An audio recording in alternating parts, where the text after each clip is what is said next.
Hello everyone, this is Kanupriya and welcome to beyond teachings. आज के class में हम लोग क्या करने वाले हैं? हम लोग करने वाले हैं रिवीजन। कौन से चैप्टर का?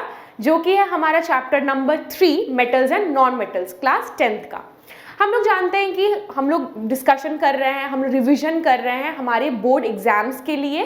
10th क्लास के जो बोर्ड एग्जाम्स आने वाले हैं, 21 को साइंस का एग्जाम होने वाला मई में, जिसमें हमारा जो 3rd चैप्टर है उसका हमारा जो रिवीजन था वो कंप्लीट हो चुका था। मेटल्स एंड नॉन मेटल्स का रिवीजन कंप्लीट हो चुका था। अब हम लोग को डिस्कस करने वाले क्वेश्चंस एंड आंसर्स का, कि किस तरह के क्वेश्चंस जो है वो आ सकते हैं एग्जाम में, मतलब जो एग्जाम पॉइंट ऑफ व्यू से हम लोग उसका रिवीजन करेंगे।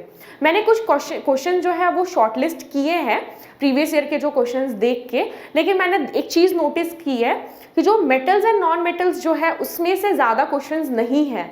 जो क्वेश्चंस आए भी है वो मेटलर्जी पार्ट से आए हैं, और मेटलर्जी आप जानते हैं कि वो डिलीट हो चुका है हमारे सिलेबस से, वो नहीं आने वाला है।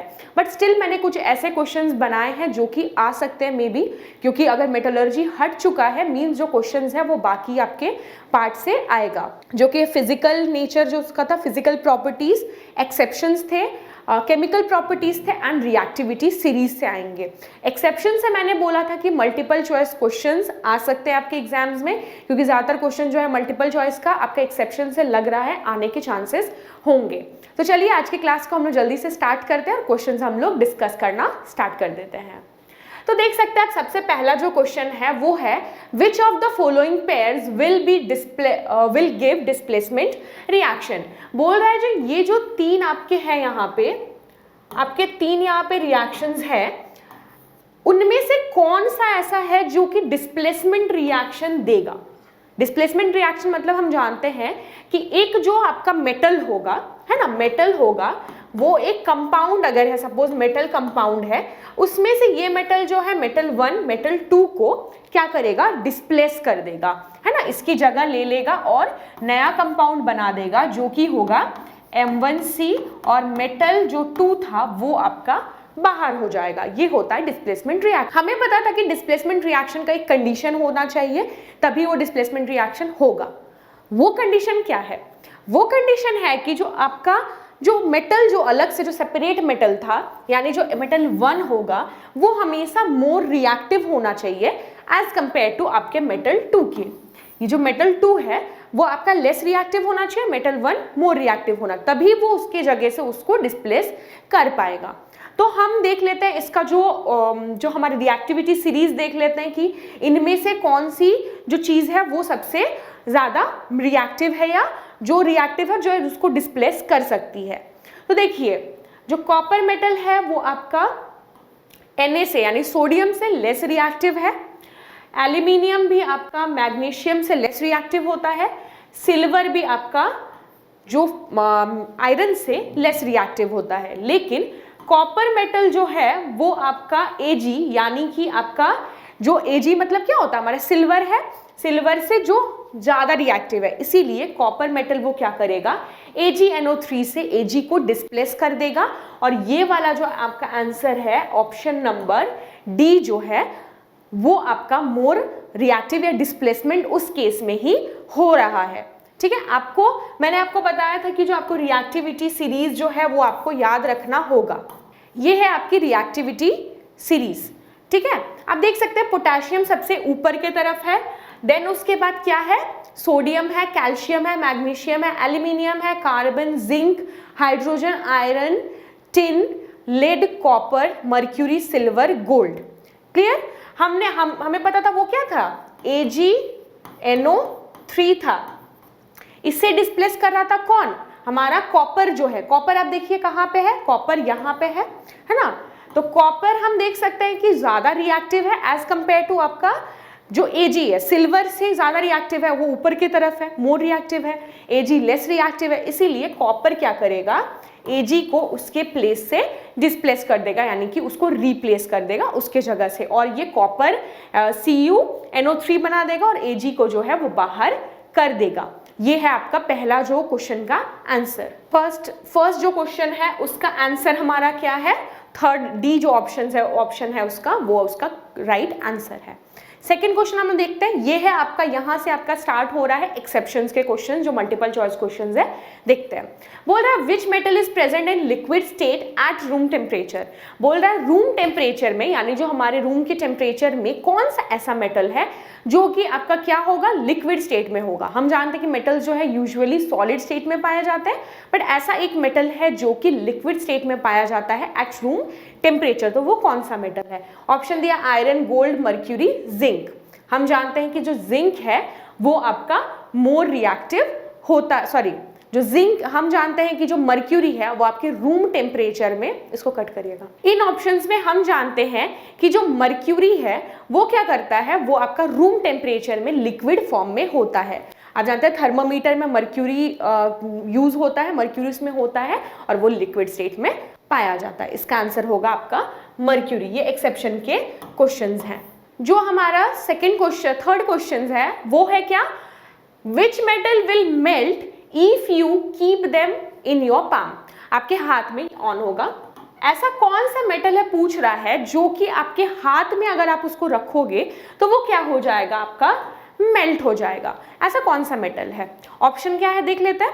पहला ऑप्शन है gallium, caesium, both A and B, यानी बोथ गैलियम और सीजियम, या तो ऑप्शन डी है कि दोनों में से कोई भी, नन ऑफ द अबव, इन दोनों में से कोई भी नहीं। हम जानते हैं कि गैलियम और सीजियम ऐसे दो मेटल्स हैं जो कि बहुत ही सॉफ्ट होते हैं, जिनकी मेल्टिंग पॉइंट जो है वो बहुत लो होती है। उसे आप अगर अपने हाथ में रखेंगे ही तो आपके बॉडी के टेम्परेचर से सिर्फ वो क्या हो जाएगा, मेल्ट हो जाएगा, आपके हाथ में ही वो मेल्ट हो जाएगा। तो ऑप्शन नंबर सी जो है वो करेक्ट होगा, बोथ गैलियम एंड सीजियम, दोनों ही जो मेटल्स है वो दोनों ही मेटल की मेल्टिंग पॉइंट बहुत कम है और उसको पाम में अगर आप रखेंगे, अपने हाथ में रखेंगे, तो वो क्या हो जाएगा, पिघल जाएगा। क्लियर? नेक्स्ट क्वेश्चन देखते हैं क्या है। नेक्स्ट क्वेश्चन है which non metal shows lustrous property. हम जानते हैं कि जो लस्ट्रस प्रॉपर्टी है वो यूजुअली मेटल्स के द्वारा शो होती है। मेटल्स जो होते हैं वही शो करते हैं लस्ट्रस प्रॉपर्टी, यानी कि जो शाइनीनेस होता है वो मेटल्स में ही होता है, नॉन मेटल्स में यूजुअली नहीं पाया जाता है। पर यहाँ पे पूछ रहा है ऐसा कौन सा नॉन मेटल है जो कि आपका लस्ट्रस प्रॉपर्टी शो करता है। तो इसमें ऑप्शन में करेक्ट आंसर जो होगा वो होगा आयोडीन।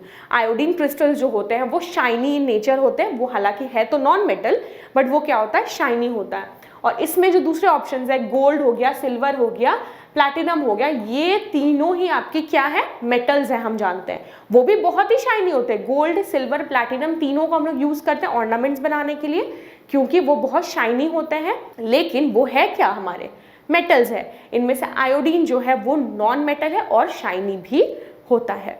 क्लियर? फिफ्थ क्वेश्चन देखते हैं क्या है। फिफ्थ क्वेश्चन है, पूछ रहा है name the natural substance which has a very high melting and boiling point. पूछ रहा है ऐसा कौन सा नेचुरल सब्सटेंस है जिसका मेल्टिंग पॉइंट और बॉइलिंग पॉइंट बहुत ही हाई होता है। इसमें ऑप्शन है iron, diamond, aluminium, both A and B, यानी बोल रहा है आयरन और डायमंड दोनों ही। हम जानते हैं कि डायमंड जो होता है वो बहुत ही हार्ड होता है, उसकी मेल्टिंग या बॉइलिंग पॉइंट बहुत हाई होती है, क्योंकि हम उसे जानते हैं कि उसको हम लोग यूज करते हैं ग्लास काटने के लिए, है ना, जो कांच के टुकड़े हो तो उसको कट करने के लिए डायमंड का यूज होता है। तो ऑप्शन जो बी है वो सही है। कंफ्यूज नहीं होना, आपको यहाँ पे लिखा है ए और बी जो है आयरन और डायमंड लिखा है, तो आप कंफ्यूज नहीं होना है कि आयरन जो है वो भी हो सकता है कि ज़्यादा हार्ड हो, लेकिन ऐसा नहीं है। आयरन को भी मेल्ट किया जा सकता है, बट डायमंड को शायद ही मेल्ट किया जा सकता है या बॉयल किया जा सकता है, बहुत ही हार्ड होता है। क्लियर ये चीज़? ये था क्वेश्चन नंबर आपका 5। क्वेश्चन नंबर 6 है which group of elements are so soft that they can be cut with a knife। ऐसे कौन से ग्रुप के मेटल्स है बोल रहा है, जो आपके पीरियोडिक टेबल में जो कौन सा ग्रुप का मेटल है जो कि बहुत ही सॉफ्ट होते हैं, जिसको हम लोग नाइफ से ही कट कर सकते हैं। तो हम जानते हैं कि जो एल्कली मेटल्स होते हैं वो क्या होते हैं, बहुत सॉफ्ट होते हैं, जिनको हम लोग चाकू से काट सकते हैं। एल्कलाइन अर्थ मेटल, हेलोजेंस या नोबल गैसेस वैसे मेटल्स नहीं है जिसको हम लोग काट सकते हैं। क्लियर? क्वेश्चन नंबर 7 देखते हैं क्या है। Non metals are present in which state. पूछ रहा है जो नॉन मेटल्स है वो कौन से स्टेट में पाए जाते हैं। हमने पहले ही डिस्कस किया था इस चैप्टर में कि जो नॉन मेटल्स होते हैं वो तीनों ही स्टेट में पाए जाते हैं। वो सॉलिड में भी पाए जाते हैं, लिक्विड में भी और गैस में भी पाए जाते हैं। कार्बन आयोडीन जो है वो सॉलिड स्टेट में, हम जानते हैं कार्बन जो होता है, कोयला जो है वो आपका सॉलिड स्टेट में होता है। आयोडीन हमने जाना जो क्रिस्टल्स होता है आयोडीन के जो शाइनी होते हैं वो आपके सॉलिड स्टेट में है। ब्रोमीन वाटर जो है वो लिक्विड स्टेट में होता है, बहुत ही डेंजरस होता है, उसको हम लोग को खाली हाथ में यूज नहीं करना चाहिए, हम लोग को ग्लव्स पहन के हमेशा उसको हैंडल करना चाहिए। और गैस में तो हम जानते ही हैं ऑक्सीजन हाइड्रोजन जो है वो क्या है, हमारे गैसेज है।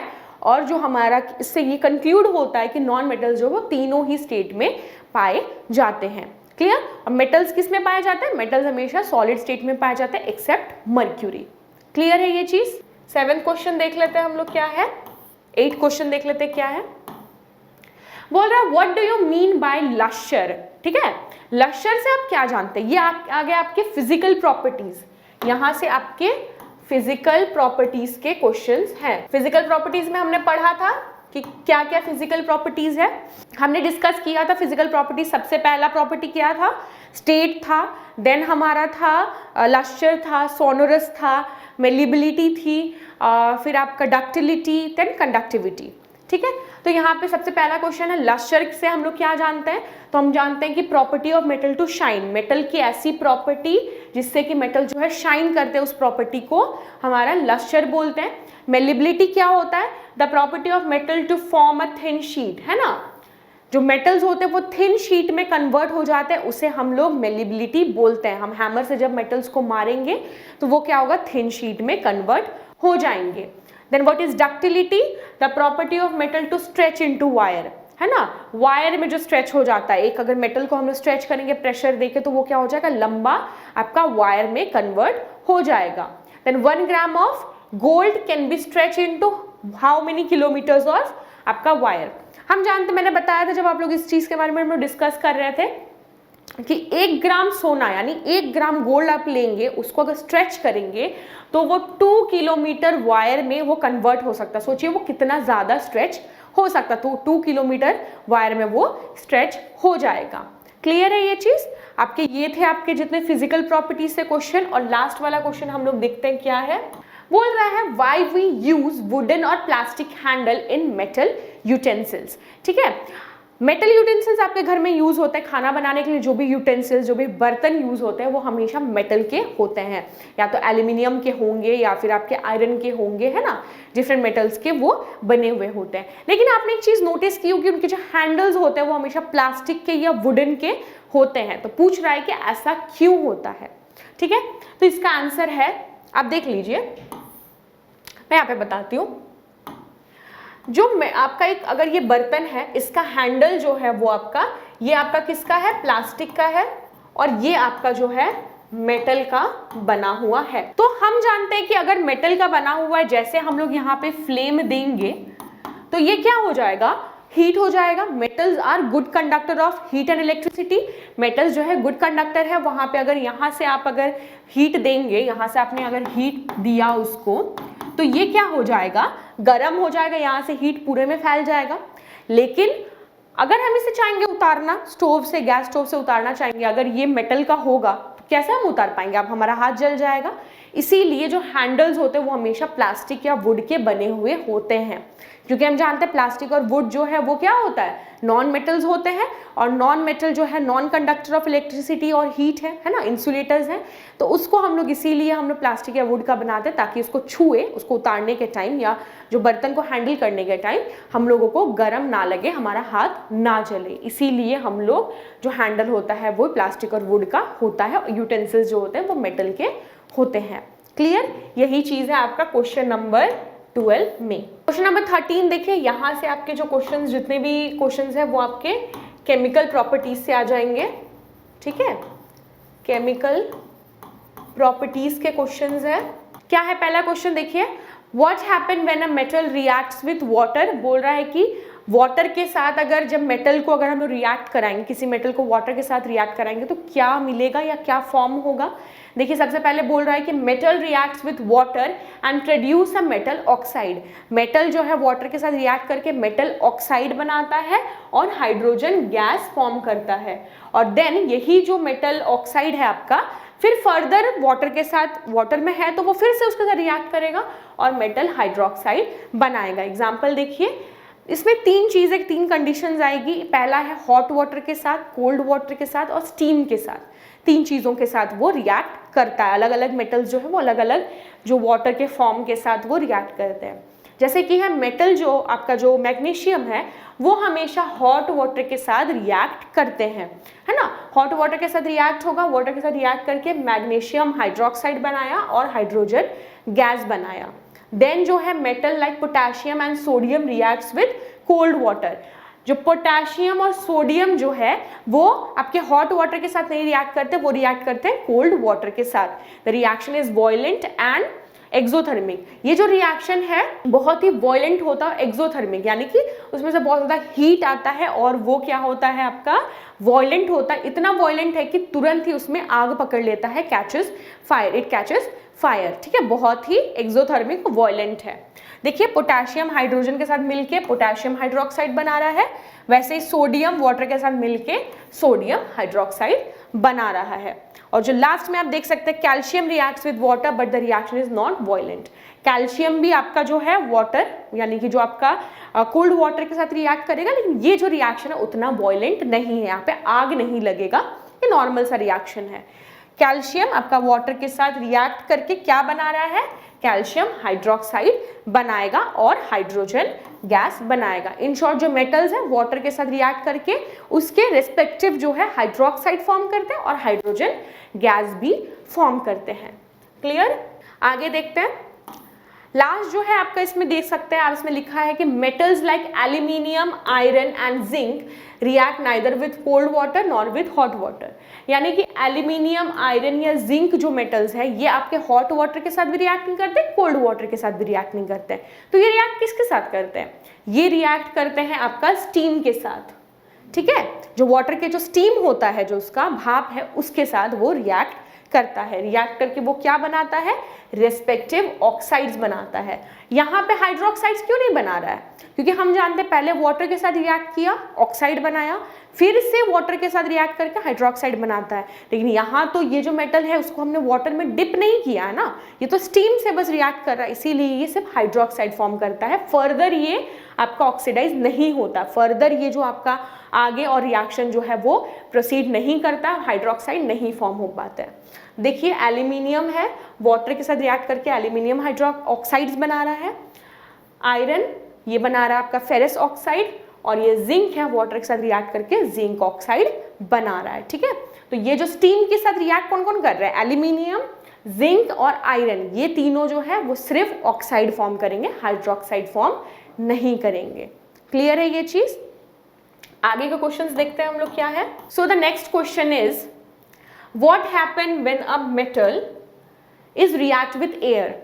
मेटल अगर एयर के साथ रिएक्ट करेगा तो क्या होगा। एयर के साथ रिएक्ट करना मीन्स किसके साथ रिएक्ट करना, ऑक्सीजन के साथ रिएक्ट करना, है ना। बिना ऑक्सीजन के तो कभी भी बर्न नहीं हो सकता है, कोई भी चीज जल नहीं सकता, combustion is not possible without oxygen. तो when a metal reacts with air it form metal oxides. Oxygen के साथ जब रिएक्ट करेगा तो उसका रिस्पेक्टिव ऑक्साइड बनाएगा। कॉपर जो है ऑक्सीजन के साथ रिएक्ट करके कॉपर ऑक्साइड बना रहा है। क्लियर?